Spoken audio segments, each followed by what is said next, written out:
Mister Adiyodi, ഈ മാണിക്കുഞ്ഞിന് ശത്രുക്കൾ ആരെങ്കിലും ഉള്ളതായിട്ട് അടിയോടിക്കറിയാവോ? ഒരുപാട് കൊടുക്കലും വാങ്ങലൊക്കെ ഉള്ള ആളായിരുന്നില്ലേ? അല്പമൊക്കെ ശത്രുക്കൾ ഉണ്ടാവില്ലേ സാർ? അവരിൽ പ്രബലരായിട്ട് ആരെങ്കിലും?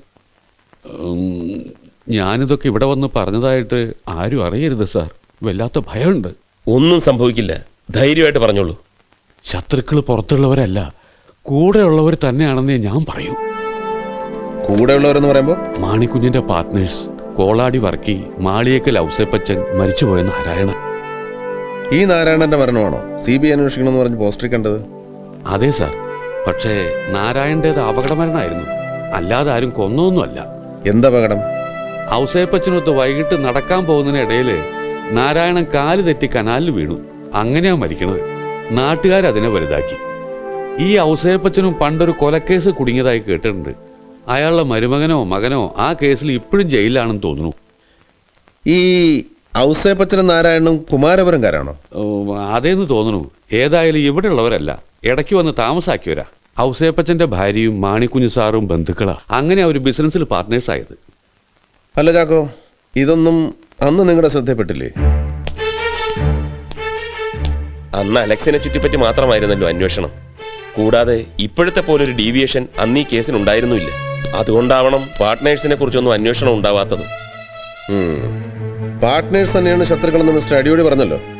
എന്താ അങ്ങനെ തോന്നാൻ കാരണം? സാർ, മാണിക്കുഞ്ഞ് മരിക്കുന്നതിന് മുമ്പ് ഭൂരിഭാഗം സ്വത്തുക്കളും മറ്റു പാർട്ട്നേഴ്സിന് വിറ്റു. പക്ഷെ ഞാനത് അറിയുന്നത് അദ്ദേഹത്തിന്റെ മരണശേഷം. 23 വർഷം അദ്ദേഹത്തിന്റെ കൂടെ ജോലി ചെയ്തവനാണ് ഞാൻ അറിയാത്ത ഒരു രഹസ്യം അദ്ദേഹത്തിനുണ്ടായിരുന്നില്ല.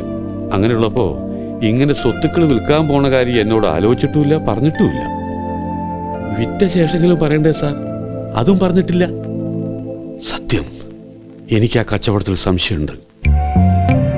ഇങ്ങനെ ഒരു സംശയം ഉണ്ടായിരുന്നെങ്കിൽ എന്തുകൊണ്ടന്ന് ഞങ്ങളോടോ ആദ്യം അന്വേഷിച്ച പോലീസിനോടോ പറഞ്ഞില്ല? ഭയന്നിട്ടാണ് സാർ പറയാത്തത്. സത്യം, ഇപ്പോഴും ധൈര്യം ഉണ്ടായിട്ടല്ല ഇതൊക്കെ പറയുന്നത്. മാണിക്കുഞ്ഞ് മരിച്ച് ഏതാനും ദിവസങ്ങൾക്ക് ശേഷം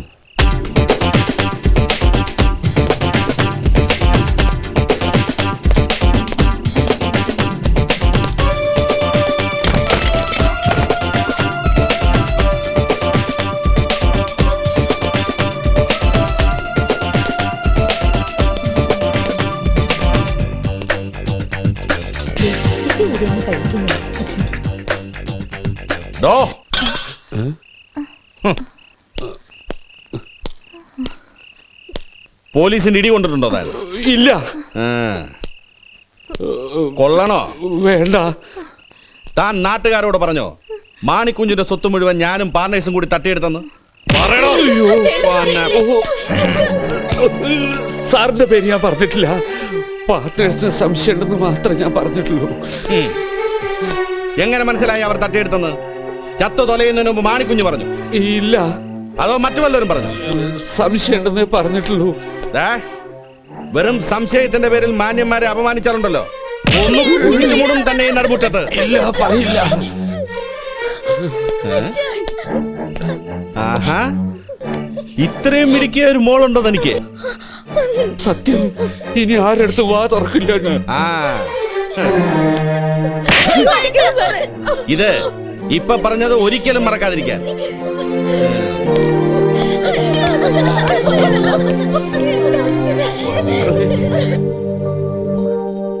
നേരം വെളുത്തപ്പോ കവളത്ത് മുഴുവൻ നീരായിരുന്നു.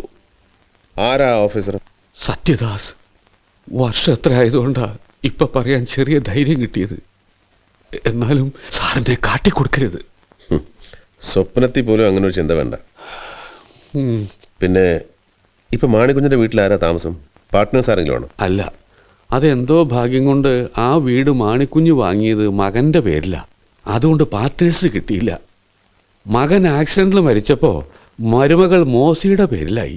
അവളും പോയി. ഇപ്പൊ ആ വീട്ടില് താമസം മോസിയുടെ അപ്പനും അമ്മയാ, മോളിയും സൈമണും.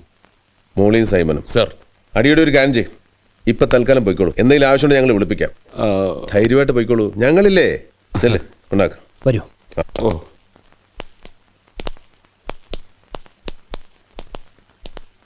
நீங்க இங்க பேசிட்டு இருக்கிற 2-3 பேர் வந்தா CBI இங்கே தானே தாமசம்னு கேட்டா இல்லைன்னு தானே சொல்லணும். കുട്ടിസ്വാമി എന്താ പറഞ്ഞത്? ഇല്ലെന്ന് പറഞ്ഞു. ஆனா இனி யாரு கேட்டாலும் இங்க தங்கி இருக்கிறவங்க சிபிக்காரங்கன்னு தைரியமா சொல்லுங்க. அப்படியா? அப்ப சஸ்பென்ஸ் தீர்ந்ததா? சஸ்பென்ஸ் இன்னும் தீரல.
എന്താ ഉണ്ടായത്? 8 മണിക്ക് തുടങ്ങിയതാ കല്ലേറ്. 10 മിനിറ്റ് ഉണ്ടായിരുന്നു. ഒറ്റ ചില്ലും ബാക്കിയില്ല. അതിന്റെ കറണ്ടും പോയി, ഫോണും ഡെഡ്. ഇതൊന്നും നിങ്ങളെ ആരെയും ഉപദ്രവിക്കാനാവില്ല. എന്നെ ഉദ്ദേശിച്ചേ ഞാൻ കാരണം നിങ്ങൾക്ക് ആർക്കും ഒരു ബുദ്ധിമുട്ടുണ്ടാവരുത്. അതുകൊണ്ട് ഞാൻ വേറെ എങ്ങോട്ടെങ്കിലും മാറി താമസിക്കും. അതൊന്നും എനിക്ക് കേൾക്കണ്ട.